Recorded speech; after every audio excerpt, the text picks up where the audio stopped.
Hi, I'm Yasmin, and today I partnered with Arnold and Francesca to discuss molecular dynamic simulations for educational outreach.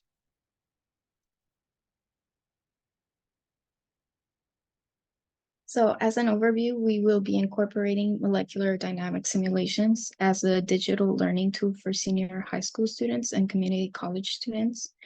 With this learning kit, we can increase interest and foster a greater sense of curiosity in biomechanics and mechanobiology. As we delve into our research, we will be discussing the purpose and applications of MD simulations, their various methods, and then dive into the concepts we would want our learning kit to focus on, which include the nuclear pore complex, or NPC, and the linker of nucleoskeleton and cytoskeleton, better known as the LINC complex.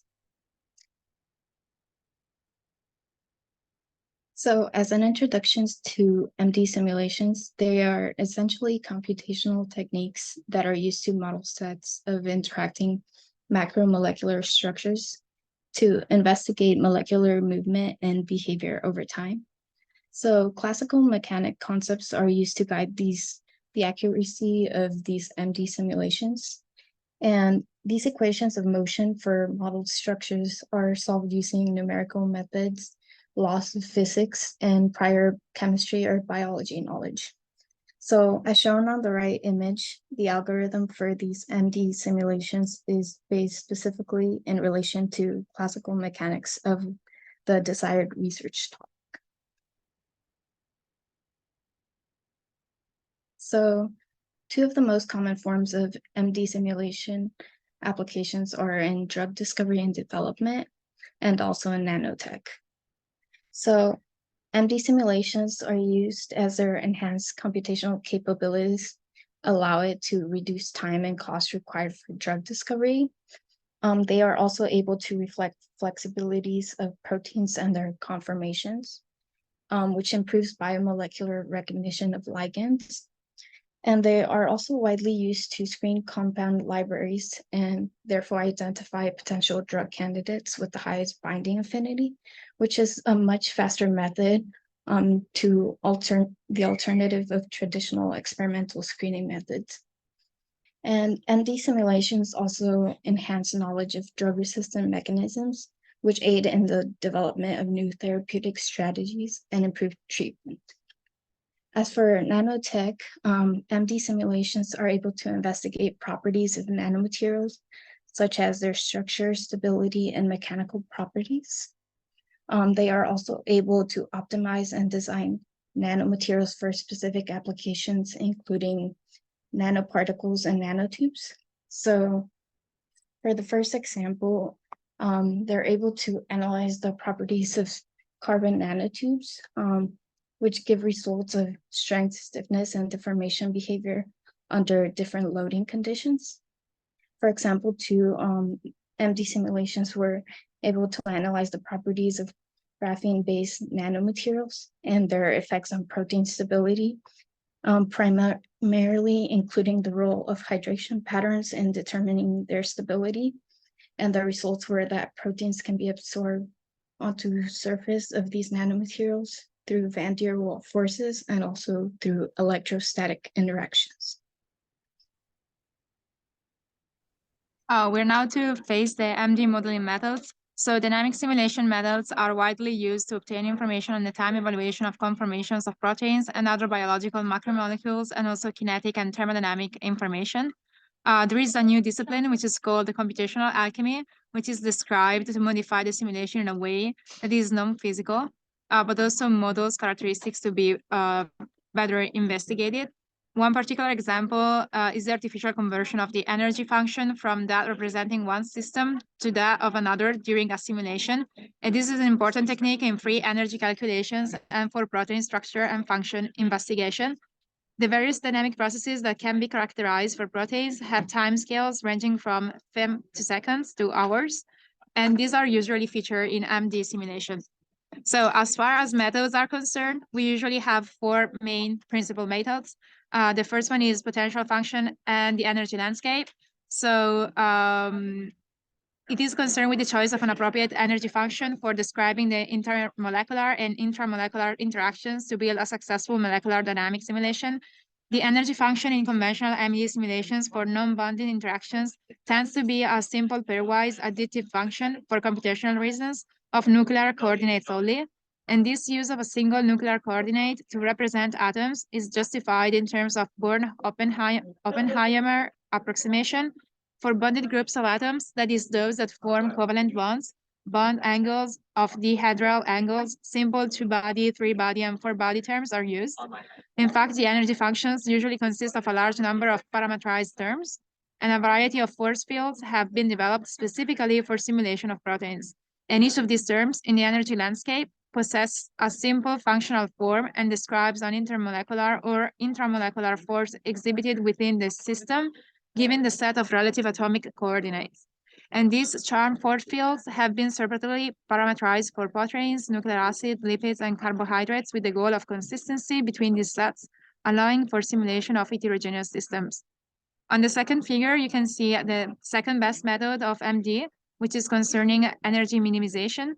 So giving a set of n independent variables, R, where R is like R1, R2, R3, and Rn, the task is to find the values for each of those variables termed R min, for which a particular function V has its global minimum.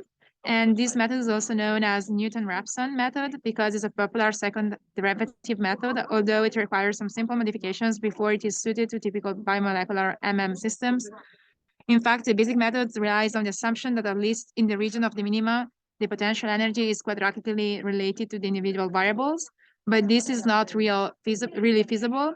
So it is useful to determine the exact minimum from the current configuration and the derivatives of that configuration, but unfortunately, biomolecular MM systems tend to be extremely non-quadratic and also contain many local minima. So these characteristics render the basic Newton-Raphson method less useful. And there's another modified version, which is known as ABNR, which is very effective for large biomolecular system. Then the third MD adopted method we can see in the next slide is adiabatic mapping, and its approach consists in studying motion in proteins and low energy paths for specific motions.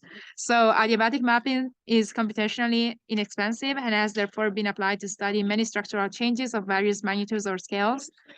And energy minimization algorithms tend to be inefficient with respect to non-local strain. And this approach ignores certain important thermal effects. The last MD method adopted is molecular dynamics for an atom I with mass mi and position indicated by the three-dimensional vector Ri. The relationship between the atom's velocity and momentum Pj is here shown. And there is also the net force acting in the entire system that should be zero, resulting in the conservation of total energy and conservation of total momentum. But a wide range of improvements to the simple approximation are used in modern molecular dynamics software. And finally, according to the Journal of Medicinal Chemistry, MD-derived observables are also used for drug discovery. In this figure, it's possible to notice FEP, free energy perturbation methods, which is used in MD, which is commonly used to calculate the free energy contribution associated with the vertical legs of the cycle. So the thermodynamic cycle used to calculate relative binding free energies between congeneric ligands. The horizontal legs correspond to the physical binding process, whereas vertical legs indicate the unphysical transformation of ligand A, which is in blue, into ligand B, and you can see the ligand B like below in the like a lower part of the figure, the green figure, performed in bulk solvent and in the protein binding site. FEP is used to compute the free energy associated with the vertical legs of the cycle, and the relative binding free energy is calculated as the difference between the free energy required to transform the ligands into the binding site and in solution. All right, so in this paper, we'll focus on MD modeling of NPC and the LINC complex. So with a coarse-grained molecular dynamics model, the researchers were able to see the alterations in temperature and pH can cause the amino acid interactions to mediate changes in the conformational dynamics of the disordered domain of the NPC. So while interacting with various types of molecules and responding to environmental changes, the disordered domains adopt a wide range of conformations in order to carry out their intended functions. Molecular dynamics simulations also illustrate that a number of flexible regions are responsible for governing the transport of various molecule types through the MPC. So those flexible regions of the MPC undergo substantial conformational changes. In another study, researchers constructed 34 nanometer wide 3D DNA origami rings. They joined various numbers of NSP1, a model yeast FG nub, along with NSP1S, a hydrophilic mutant. The coarse-grained MD model showed that the average mass density in the NSP1 pore was higher than the NSP1S pore, and there's strong spatial variation in protein density in the NSP1 pores. The density differences between the NSP1 and NSP1S in the simulations match the trend of experimental intensities captured in the cryo-EM. Yet, owing to excess NSP1 proteins in solution binding to rings with hydrophobic interactions, the absolute mass ratios quantitatively deviated. So in this figure, we can see the two-dimensional density mapping of the FG nubs, of the different FG nubs. So the figures A through F represent different variations of the FG nubs. MD modeling can also be applied to the LINC complex.